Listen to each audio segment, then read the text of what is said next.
بسم اللہ الرحمن الرحیم. عبداللہ 9.0 کی ایک اور ویڈیو میں آپ لوگوں کا خوش آمدید ہے. تازہ ترین صورتحال کے مطابق اسرائیل نے موسٹ ریسنٹ جو اٹیک کیا ہے وہ ایک غزہ کے ایک ہاسپٹل کے اوپر اٹیک کیا ہے، اینڈ اس میں سینکڑوں لوگ جو ہیں وہ غزہ کے ہاسپٹل میں. اوبویسلی جو ہاسپٹل ہے وہ سب سے سیفسٹ، سب سے محفوظ ترین مقام سمجھا جاتا ہے. اور آپ کے علم میں ایک اور اضافہ کر دوں کہ یہ جو ہاسپٹلز ہوتے ہیں اور سکولز ہوتے ہیں اور عبادت گھر ہوتے ہیں، مساجد ہیں یا کلیسا ہیں یا ان کے عبادت خانے ہیں، مندر ہیں، واٹس ایور، کوئی بھی عبادت خانہ، سکول اور ہاسپٹل جو ہیں، یہ جو گلوبل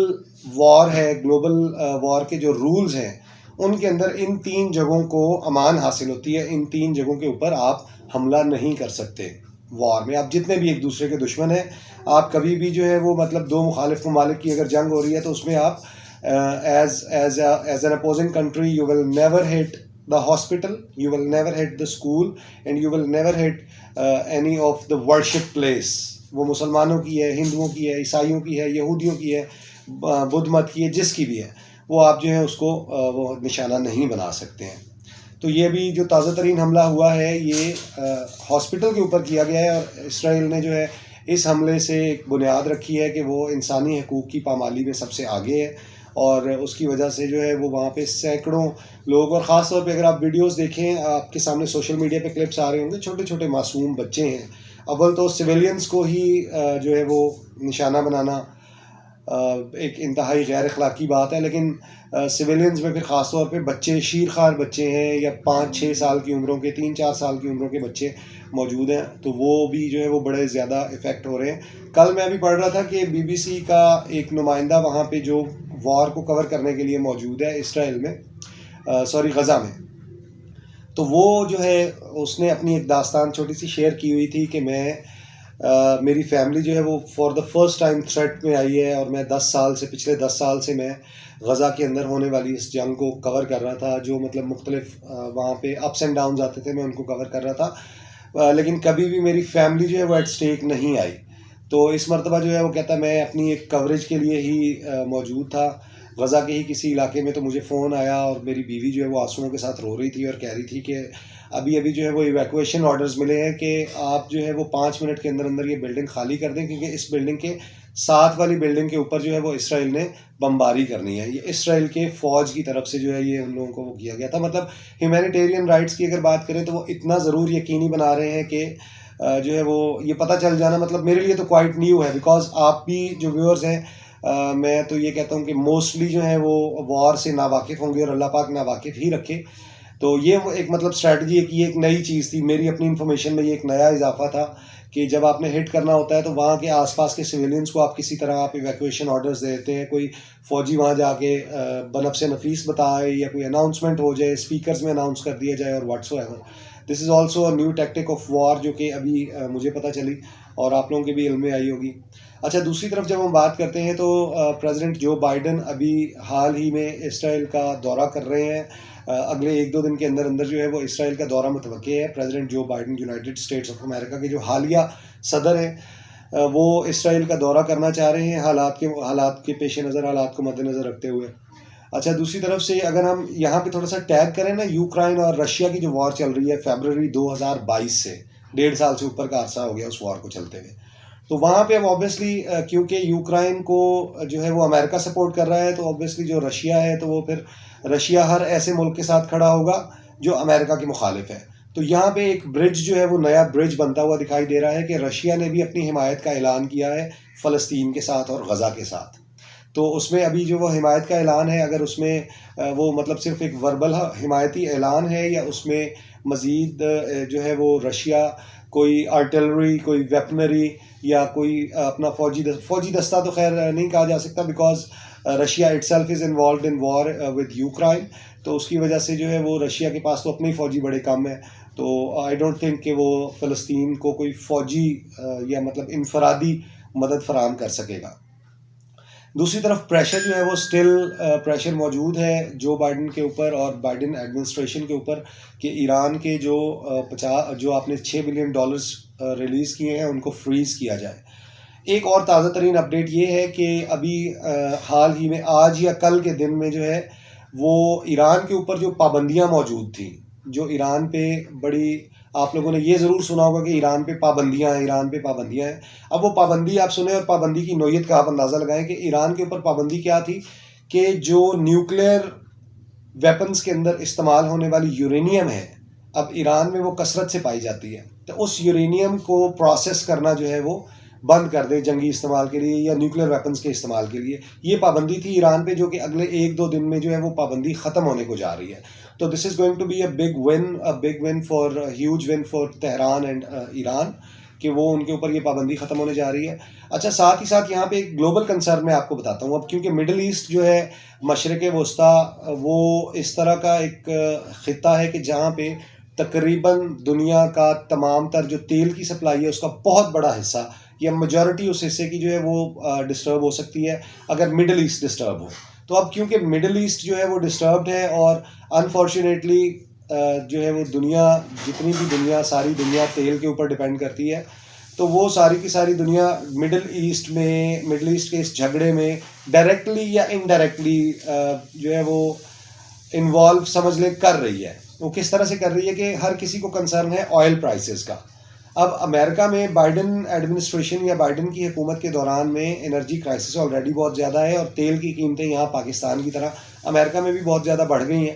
تو وہ اب یہ قیاس کیا جا رہا ہے کہ اگر مڈل ایسٹ کے اس وار کے اندر اگر سعودیہ شامل ہو جاتا ہے، ایران شامل ہو جاتا ہے، عراق شامل ہو جاتا ہے، تو آبویسلی یہ جو وار ہے یہ گلوبلی انرجی کرائسس کی طرف لے کے جائے گی پوری دنیا کو، کہ پوری دنیا میں جو ہے وہ تیل کی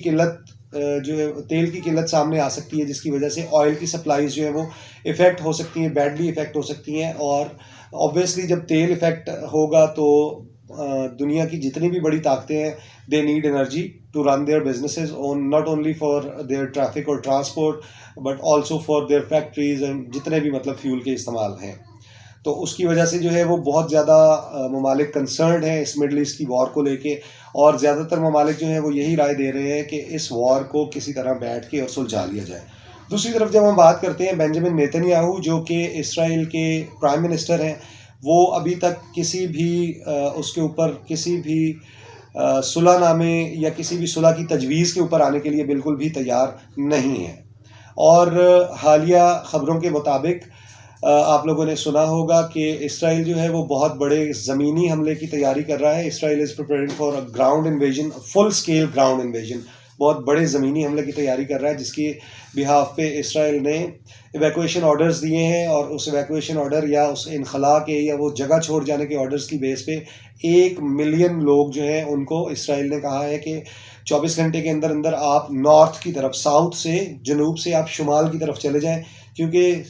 ساؤتھ پہ جو ہے وہ ہم فل اسکیل انویژن کرنے والے ہیں. امریکہ نے اسپیشل آپس کے جو نمائندے بھیجے ہیں وہاں پہ، خاص طور پہ ہوسٹیجز، امریکی ہوسٹیجز کو نکالنے کے لیے جو امریکہ نے اپنے انفرادی نمائندے بھیجے ہیں وہاں پہ، یا اپنے مرینز بھیجے ہیں یا فوج بھیجی ہے، تو وہ فوج، اس کے بارے میں جو موسٹ ریسنٹ اپڈیٹ ہے دیٹ از کہ وہ فوج بالواسطہ، مطلب ڈائریکٹلی جو ہے وہ کسی بھی آپریشن میں شامل نہیں ہوگی، بلکہ وہ بیہائنڈ دا سین بیٹھ کے صرف اور صرف ٹیکٹکس پلان کریں گے. اور اس کے بعد جو آخری آج کی تازہ ترین خبر ہے وہ یہ ہے کہ ایران نے اسرائیل کو بڑی واضح طور پہ دھمکی دی ہے، بڑی واضح طور پہ، اور یہ ایسی دھمکی ہے جس میں نظر آ رہا ہے that there might be some very bad consequences اگر اسرائیل باز نہ آیا، کہ اگر اسرائیل اپنے زمینی حملے کے جو اس کے پلانز ہیں اگر وہ ان کو پریکٹیکل کرتا ہے، اگر وہ سچ مچ فل اسکیل انویژن کرتا ہے، تو یہ اسرائیل کے لیے جہنم کا دروازہ کھول جائے گا. Hell, the doors of hell will be open for Israel if Israel practically invades full scale invasion on Gaza. تو یہ جو ہے اب ایران، مطلب سمجھ لیں کہ آپ کے پہلے تو یہ ہے کہ صرف اور صرف بیانات کے حد تک ہی جاری تھا، یا حزب اللہ پلان کر رہی تھی کہ حزب اللہ کو جو ہے وہ نارتھ سائڈ سے اگر حزب اللہ حملہ کر دے تو اسرائیل کے لیے ایک ملٹیپل فرنٹ ہو جائے گا، کہ وہ ادھر ساؤتھ میں جو ہے وہ حماس سے لڑ رہی ہوگی تو نارتھ میں اس کو حزب اللہ سے ریزسٹنس کا سامنا کرنا پڑے گا. تو یہ جو چیزیں ہیں اس میں اب ایران کھل آ کے سامنے آ گیا، اور اس نے بڑی واضح دھمکی دے دی ہے کہ اگر اسرائیل فل اسکیل انویژن کرتا ہے تو جہنم کا دروازہ کھل جائے گا. دیٹ مینس کہ حماس اور حزب اللہ پھر دونوں مل کے اتنے زیادہ شدت سے اسرائیل پہ حملہ کریں گے کہ مے بی اسرائیل کا نام و نشان اس دنیا سے ختم ہو جائے. اچھا, اس کے بعد گلوبلی اگر ہم دیکھیں تو ایجپٹ کے اندر اسرائیلی سفارت خانے کو کل رات آگ لگا دی گئی ہے, اور ترکی کے اسرائیلی سفارت خانے یا اسرائیلی ایمبیسی کے سامنے بھی ترک لوگوں کا بے پناہ بڑا احتجاج رات ریکارڈ کیا گیا ہے. وہ فلسطین کے اور ترکی کے جھنڈے لے کر وہاں شامل تھے. اس کا میں آپ کو بیک گراؤنڈ اگر تھوڑا سا بتاؤں تو ماضی قریب کی بات ہے جب طیب اردگان نے اسرائیل کے prime minister Benjamin Nitin Yahoo کے ساتھ بیٹھ کر اور امن معاہدے کیے تھے اور ان کو تسلیم کیا تھا اور ان کے ساتھ بزنس اور ٹریڈ اور یہ ساری چیزیں پلان کی تھی. تو اس چیز کو مد نظر رکھتے ہوئے بھی جو ہے وہ اس کی ترکی کی عوام رات نکلی ہے اور وہ اسرائیلی سفارت خانے کے سامنے موجود رہے ہیں. اور مزید آپ کی انفارمیشن میں اضافہ یہ کر دوں کہ پوری دنیا میں اس وقت جہاں جہاں بھی یہودی موجود ہیں ان کو کسی نہ کسی قسم کے بائیکاٹ کا بلکہ اب جیسے جیسے حالات بہت زیادہ بگڑتے جا رہے ہیں, کیونکہ اسرائیل میں مرنے والوں کی تعداد تقریباً 2400 کے قریب بتائی جا رہی ہے جو اسرائیل میں مر چکے ہیں, اور 2800 کے قریب جو ہے وہ غزہ کے اندر اموات بتائی جا رہی ہیں, اور یہ ڈیتھ ٹول دونوں سائڈز کا انکریز کرتا جا رہا ہے. فرق صرف اتنا ہے کہ 7 اکتوبر سے لے کے اگلے 2-3 دن تک جب تک اسرائیل نے ریٹیلیٹ نہیں کیا تھا تب تک صرف اور صرف اسرائیل کے نمبرز بڑھ رہے تھے. جب سے اسرائیل نے ریٹیلیٹ کرنا شروع کیا ہے اور بڑی شدت سے ریٹیلیٹ کرنا شروع کیا ہے, جیسے ایران نے کہا کہ اسرائیل کے لیے جہنم کا دروازہ کھل جائے گا, تو اس طرح سے بنجامن نیتن یاہو اسرائیلی پرائم منسٹر نے بھی اپنی رائے کا جو ہے وہ اظہار کیا ہے سوشل میڈیا اور گلوبل میڈیا کے اوپر کہ یہ جنگ چھوٹی جنگ نہیں ہوگی بلکہ یہ ایک لمبی چلنے والی جنگ ثابت ہوگی. تو آبویسلی وہ دونوں ممالک جو ہیں وہ دونوں ممالک کے ارادے بڑے واضح نظر آ رہے ہیں کہ دونوں میں سے کوئی بھی صلح کے اس کی طرف جانے کے لیے تیار نہیں ہے. مسلم ممالک جو کہ کل کی ویڈیو میں نے آپ کو بتایا کہ کافی ریلکٹنٹ نظر آ رہے تھے, ایک دن کے اندر اندر یا 24 گھنٹے کے اندر اندر خاص طور پہ اسرائیل نے جو غزہ میں موجود ہسپتال پر حملہ کیا ہے اس کے بعد سے مسلم ممالک کا ایک اکٹھ بنتا ہوا نظر آ رہا ہے, اور اب ان کی جو حمایت ہے فلسطین کی طرف وہ بہت زیادہ بڑھتی ہوئی نظر آ رہی ہے. تو امید کرتا ہوں کہ تازہ ترین انفارمیشن آپ لوگوں کو بہت اچھی لگی ہوگی. مزید ویڈیوز کے لیے, مزید انفارمیشنز کے لیے عبداللہ 9.0 کو دیکھتے رہیے گا. چینل کو اگر سبسکرائب نہیں کیا تو please do subscribe the channel and also hit the like button if you like the video. Also use the comment box. اگر کوئی انفارمیشن آپ مجھے دینا چاہتے ہیں یا اگر میرے کسی انالیسز یا میری کسی رائے سے آپ کو اتفاق نہیں ہے تو you can also use the comment box. Appreciation کے لیے بھی ویسے کامنٹ باکس کو یوز کیا جا سکتا ہے. ملتے ہیں بہت جلد اگلی ویڈیو میں. اپنا بہت بہت سارا خیال رکھیے گا. اللہ حافظ.